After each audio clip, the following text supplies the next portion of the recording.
بسم اللہ الرحمن الرحیم۔ معزز خواتین حضرات، السلام علیکم ورحمۃ اللہ وبرکاتہ۔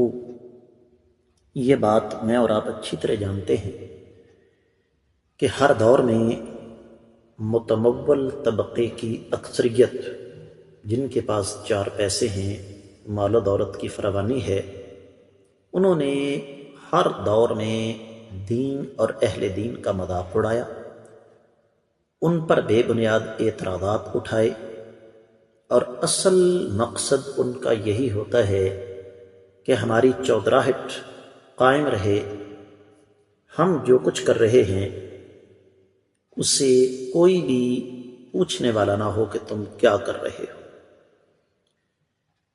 آج کے ہمارے قرآن مجید کے سبق کا موضوع بھی یہی ہے کہ قوم عاد کے سرداروں کا ایک اور فضول اور بے بنیاد اعتراض۔ معمول کے مطابق سب سے پہلے آیت مبارکہ کی تلاوت۔ اللہ رب العزت ارشاد فرماتے ہیں، وَلَئِنْ أَطَعْتُمْ بَشَرًا مِثْلَكُمْ إِنَّكُمْ إِذًا لَخَاسِرُونَ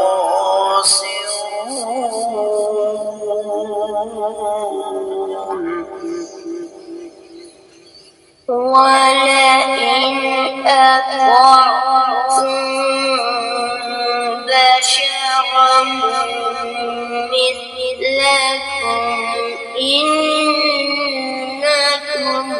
إِذًا لَخَاسِرُونَ إِنَّكُمْ إِذًا لَخَاسِرُونَ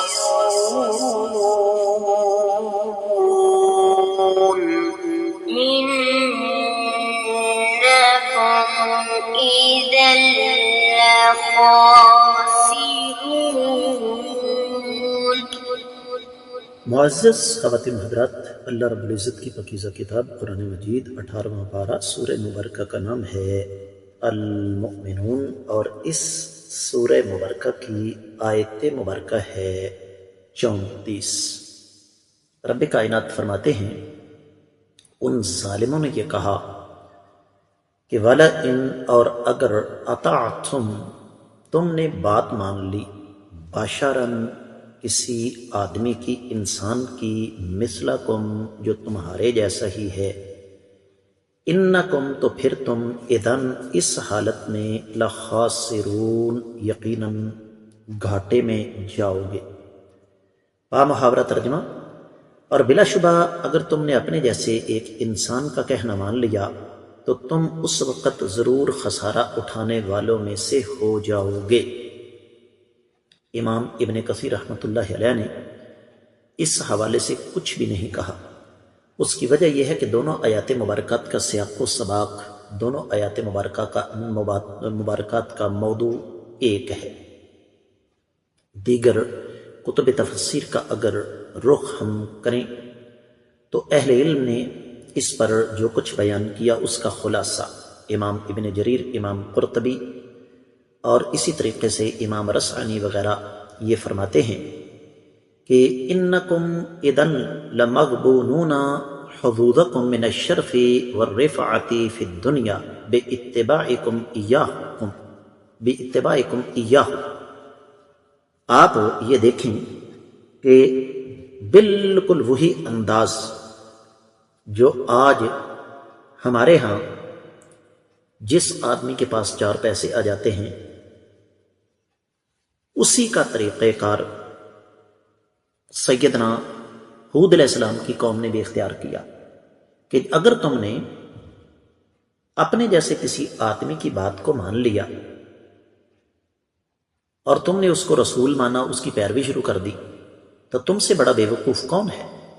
عقل سے کام لو، یہ تمہارے جیسا انسان ہے، اس کی کیا مجال کہ یہ تمہیں سمجھا جائے کہ تمہیں کیا کرنا ہے۔ معزز خواتین و حضرات، آپ اپنی ایمانداری سے بتائیے، کیا آج یہی انداز اہل علم کے ساتھ نہیں اختیار کیا جاتا؟ یہ مولوی، اس کی کیا اوقات ہے، اس کو تو پتہ نہیں دنیا رہتی کدھر ہے۔ اور یہ اعتراض معزز خواتین و حضرات اس وجہ سے نہیں تھا کہ واقعی یہ اعتراض ویلڈ تھا، اس کی کوئی حیثیت تھی۔ یہ اعتراض اس وجہ سے تھا کہ دراصل ان کو نظر آ رہا تھا کہ ہماری چودراہٹ خطرے میں پڑ رہی ہے، اور اگر ہم نے سیدنا حود علیہ السلام کی بات کو تسلیم کر لیا تو پھر ہمیں لیڈر کوئی نہیں مانے گا، ہمیں چودھری کوئی نہیں مانے گا۔ اور یہ وہ عذاب ہے جو ہر دور میں تقریباً اکثریت کے سر پر مسلط رہا۔ اور یہ بھی میں آپ کی خدمت میں عرض کر دوں کہ یہ جو چودھری طبقہ ہوتا ہے نا، ان کو سب سے زیادہ خطرہ اسی بات کا ہوتا ہے کہ اگر میں نے حق بات کو قبول کر لیا، اگر میں نے صراط مستقیم کو اختیار کر لیا، تو اس کا سب سے بڑا نقصان یہ ہوگا کہ میری چودراہٹ جاتی رہے گی۔ حالانکہ میرا اور آپ کا ایمان ہے کہ وَتُعِزُّ مَن تَشَاءُ وَتُذِلُّ مَن تَشَاءُ بِيَدِكَ الْخَيْرُ، عزت اور ذلت عرش والے رب کے ہاتھ میں ہے۔ قُلِ اللَّهُمَّ مَالِكَ الْمُلْكِ تُؤْتِي الْمُلْكَ مَن تَشَاءُ وَتَنزِعُ الْمُلْكَ مِمَّن تَشَاءُ۔ اللہ تعالیٰ نے آقا علیہ السلام کو حکم دیا کہ آپ فرما دیں، اے رب کائنات، آپ تمام بادشاہیوں کے مالک ہیں، جس سے چاہیں بادشاہی چھین لیں، جس کو چاہیں بادشاہی عطا فرما دیں۔ لیکن معزز خواتین حضرات، یہ سودے ہیں ایمان کے۔ جس انسان کے پاس ایمان کی دولت ہے وہ یقینی طور پر ان چیزوں سے پریشان نہیں ہوتا، لیکن اگر ان ظالموں کے پاس ایمان ہوتا تو سوچ یہی ہوتی۔ اور اہل علم یہ لکھتے ہیں کہ والا ان میں یہ لام قسم کی جگہ پر ہے، اور جھگڑا وہی ہے کہ سیدنا حود علیہ السلام کون ہے بھائی؟ ہمارے جیسے انسان ہے، یہیں پیدا ہوئے، یہیں بچپن گزارا، یہیں لڑکپن گزارا، یہیں جوانی گزاری، تو اب ہم ان کی بات کو مان لیں؟ یہ بات ان کی شان کے منافی تھی۔ یہاں پر لفظ اذن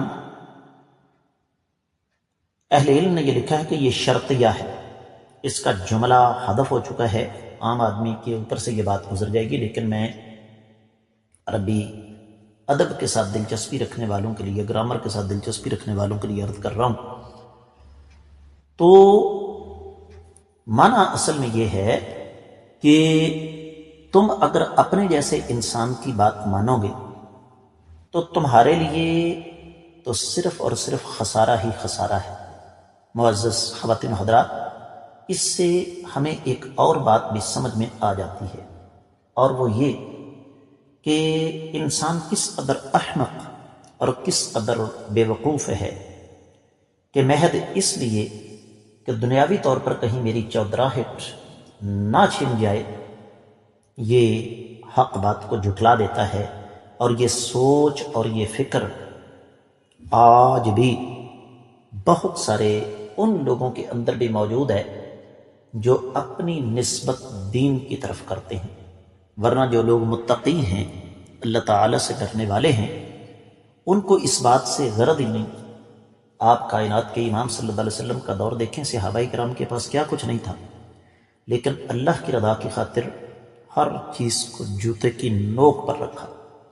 تو اس آیت مبارکہ سے جو بنیادی سبق ہمیں ملتا ہے وہ یہ کہ اگر کوئی آدمی ہمارے اندر پیدا ہو کر ہماری تربیت اور اصلاح کرتا ہے تو ہمیں اصلاح پر توجہ دینی ہے، نہ کہ اس بات کی طرف کہ اس آدمی کی بات ماننے سے ہمیں کیا ملے گا۔ اس کے ساتھ ہی اس آیت مبارکہ کی مختصر تفسیر مکمل ہوتی ہے۔ آپ لوگوں سے اجازت چاہوں گا۔ السلام علیکم ورحمۃ اللہ وبرکاتہ۔